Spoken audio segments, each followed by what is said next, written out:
Inspektorati Qendror nga Ministria e Industrisë, Ndërmarrësisë, Tregtisë dhe Inovacionit ka bërë të ditur së fundmi se ka shqiptuar gjoba ndaj Kecit për njësoret me afat të skaduar të verifikimit. Në njoftimin e Ministrisë thuhet se janë shqiptuar gjoba nga 1.500 deri në 5.000 euro për secilin njësor me afat të skaduar të vlefshmërisë. Por në njoftim nuk bëhet e qartë se sa njësor janë gjetur me afat të skaduar të vlefshmërisë dhe sa është totali i gjobave nga Inspektorati ndaj Kecit. Një njësor i energjisë elektrike sipas rregulloreve dhe ligjeve në fuqi mund të jetë i vjetër deri në 12 vite.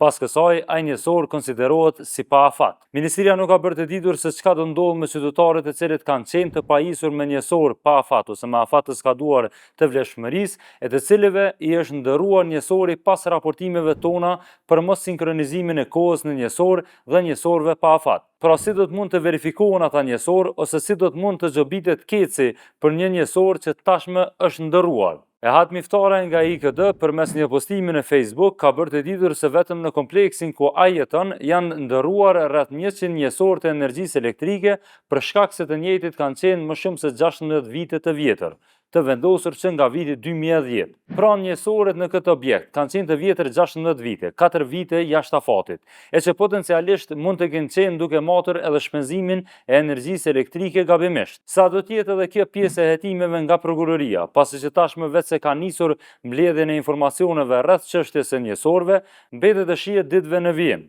Ndërkaq Ministria e Tregtisë, konkretisht Agjencia e Meteorologjisë e Kosovës, që funksionon në kuadër të kësaj ministrie, ka për detyrë verifikimin dhe kontrollin e gjithë njësorëve në të gjithë Republikën e Kosovës, përfshirë këto edhe njësorët e Kecit. Në një përgjigje për Gazetën Nacionale, nga kjo agjenci më 27 mars, kanë deklaruar se nuk disponojnë informacion zyrtar se sa njësor janë pa afat. Pra Keci, kompani private, nuk i ka dhënë këto informacione për Agjencinë e Meteorologjisë, konkretisht Shtetin e Kosovës, ani pse e ka për detyrë. Nga kjo agjenci kanë bërë të ditur se gjatë 5 viteve të fundit kanë kryer vetëm 329 verifikime periodike të njësorve të energjisë elektrike, që i bie se për 5 vite në një treg me mbi 700.000 njësor të energjisë elektrike, shteti ka verifikuar vetëm 329 njësor të qytetarëve dhe atë me ankesë ose kërkesë nga qytetarët, Keci ose Zërreja. Ky numër verifikimesh tregon një kontroll minimal në tregun e energjisë dhe neglizhencë të institucioneve shtetërore